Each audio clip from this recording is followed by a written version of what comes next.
So it is Tuesday, and I went out and I needed a few weekday reds. I have some weekday whites coming. I ordered a case of the Standing Stone Timeless. It's with Timeless Dry Riesling 2020. They're amazing. And I don't have any sort of weekday reds, so just went to go buy 6. And I'll go through them and then I'll talk about the wine that I opened for tonight. So 2020 is from what I read on the internet, pretty good year for Chianti. I'm sure I've had this before, Castellari, the Castellina. So 2020 Chianti Classico, not a Reserva. I think it was like $22 or so. So I always like a Chianti.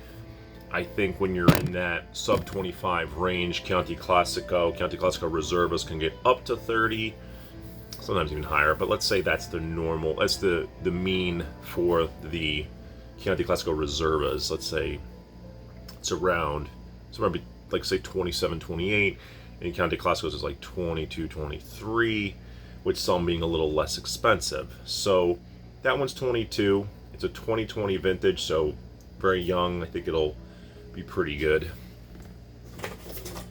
Bought another one. Oh, this isn't it though. So this is Chateau Le Batut Montagne Saint-Emilion 2018. It's like $20. Right Bank, Bordeaux, 80 Merlot, 20 Cab Sauv. No idea. Just hoping it's pretty good with a few years of age from the Right Bank, so Merlot heavy. Normally I'm not disappointed with wines like this, so hoping it'll be a good weekday open. Here's the other Chianti. So this is Chianti, and this is not Classico. This is Colli Aretini, and this is Manucci Girondi. Label's tough to read. Another 2020. On the back, all it really says is made with organic grapes. I don't know much about this wine at all. Definitely have never had this. And anything special back here? Who knows? This was pretty inexpensive, about $14. So when you're not doing Chianti Classico and you go into one of the other Chianti communes, you can get even more of a value. So be interesting to see what this is and how this does in the $14, $15 range, say $15 range. Ramirez de la Piscina Reserva 2017. So this Rioja it's a nice Rioja. I always want this to be better. It never quite is exceptional, but it's sub $20. I think it's an $18 bottle of wine for a Reserva Rioja.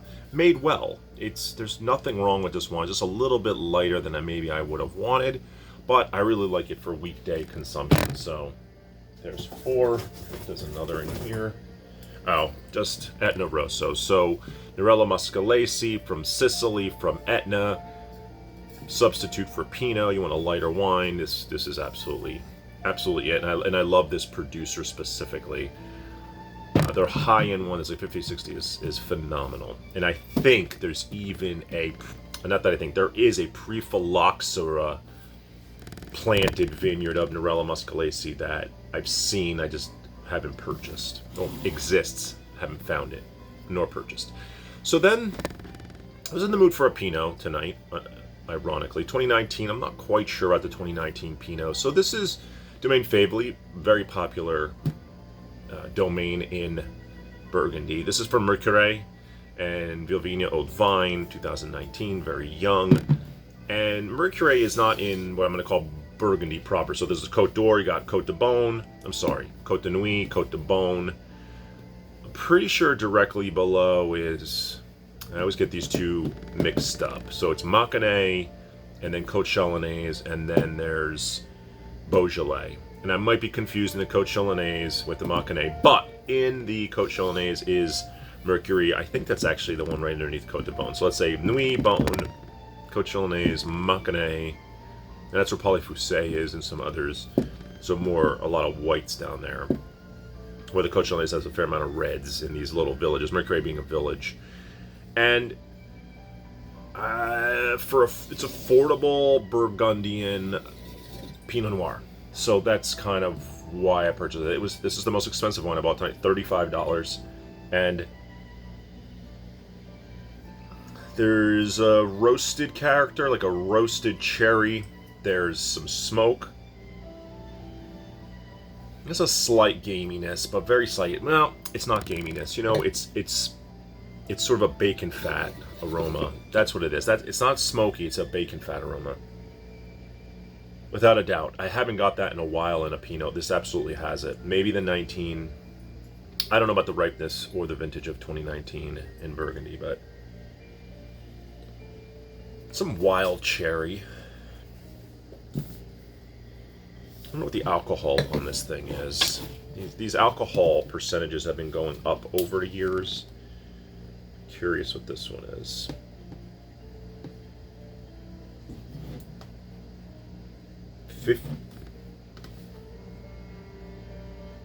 $13%. So 13%. Still very much in check. Hasn't got that overripe.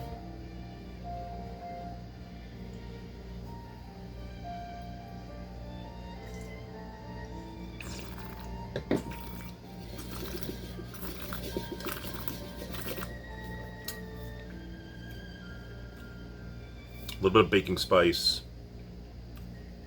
The roasted cherry's still there. Don't taste any bacon fat, obviously. It's more on the aroma than anything. There's a earthiness that I like, too. Sort of that forest floor type of thing is in here. Nothing vegetal. More mushroomy and earthy. It's a nice wine. This is a really nice wine. I've only popped and poured it. I bet you this needs the decant, because there's a long. That's like a medium plus finish. There's definitely a black cherry, roasted cherry thing that I think is my favorite part of it, and I do like the earthiness to it.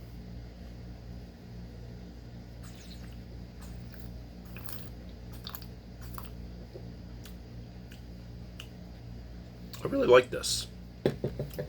Maybe I should explore more of the Côte Chalonnaise and as far as a bargain region for Pinot. I haven't had the most success with Pinots, sub $40 Pinots. And this is 35. This is pretty good. I think if I want to see what this is going to do tomorrow. I'm not going to decant it tonight, but it's pretty good. I'm actually really enjoying this. This is a good purchase. Without a doubt, it's a good. This is a 4.5, 4 out of 5 right now. Maybe goes to 4.5 as it evolves. Not quite sure.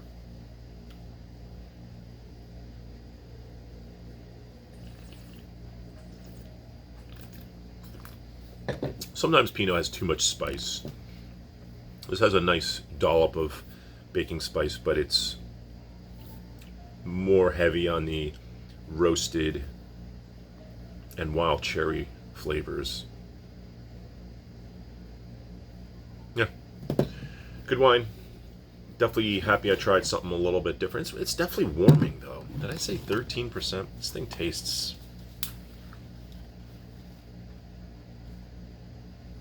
yeah, I could taste a little bit. It's got some heat, a little bit of heat, but it is 13%, so it's not high alcohol. It's not high octane. Very young. This definitely can age. The acidity is great, like you would expect in a Pinot.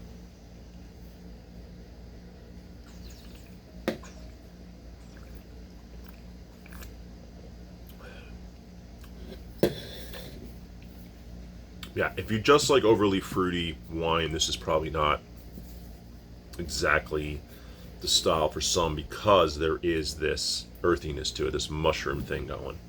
So, let me pop a piece of cheese. I think I'm doing it an injustice by not decanting it, though. It just seems like it's evolving in the glass.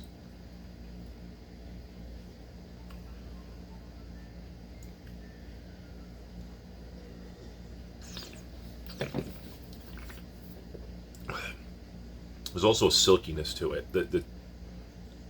It's like a satin, waves of satin going over your palate. It's very silky, like very easy to drink, but then it's got this earthiness, roasted cherry, wild cherry, that you have this cinnamon or the baking spice, so it's all there, but it's a satin-like finish wine, silky wine for sure. It is not, the tannins aren't biting at you. They're very well interwoven in here. Well, that's it for this mini weekday Tuesday type of wine unboxing. A lot of what I wanted to do this summer sort of all went out the window. It's been a busy summer. Didn't even make it to buy that case of Hatzidakis Assyrtiko that I was thinking about all summer. I guess because of the Finger Lakes trip and just buying so many Rieslings, and those 2020 Rieslings became so exceptional that this became the summer of Finger Lakes Riesling more than anything, for sure. And falls upon us. I will need some weekday reds. That's why I purchased a few of these. Just debating on buying the Chateau Cantermole a case of it. I'm probably not going to. Probably just buy a few more bottles of it and see how some of these are. I think I like having a little bit more of the red wine variety in this lower price point, so I could have like a bold wine or a medium bodied or a lighter style based on what I'm having maybe for dinner that night, or if it's just a glass of wine after a white wine or sparkler or something along those lines. So can never guarantee what you're going to drink or what you're going to get into during any season, but still about this Hatzidakis Assyrtikos in my brain. Probably eventually go get them. There's this Matthiasen ancient wine. He tried to replicate a Greek style called Retsina, but he didn't make it from the traditional Greek grapes. He made it a Greco de Tufo and added some pine resin. I still have that on my mental list of a wine I just want to buy and try. It's expensive, $60. Retsina is typically pretty cheap. But the store I would go to has a fair amount of, Monte Vino has a fair amount of wine I was interested in purchasing. I have a fair amount of orange wine, so it might be my last hurrah of buying a bunch of these orange wines to see, like, is it something I want to explore more or just get out of? Like Pet Nats, I explored it pretty heavily. I'm kind of done with it. Don't really care. They're fine. It's just nothing that exciting to me in most Pet Nats. So it's kind of a style I don't really need to worry about. But orange wines, I'm still on the fence on if I really like this extended skin contact white or if I don't. So they have a bunch I'd like to try. They even have that one made by the nuns in Italy, and I really want to try that one. So that trip's going to be quite an expensive trip, so that might happen sometime this fall, winter, and see what happens and get that Matthiasen ancient style Retsina, as well as some orange wine, as well as some other wines that Monte Vino, they're more like a boutique wine shop, has very specific wines, eccentric wines. There's no mass marketed macro type wines there. Is definitely mostly what I would call small production or on the rarer side. They have a lot of sparklers too, tons of sparkling wine, really good high quality sparkling wine. So that's it. Have a good night.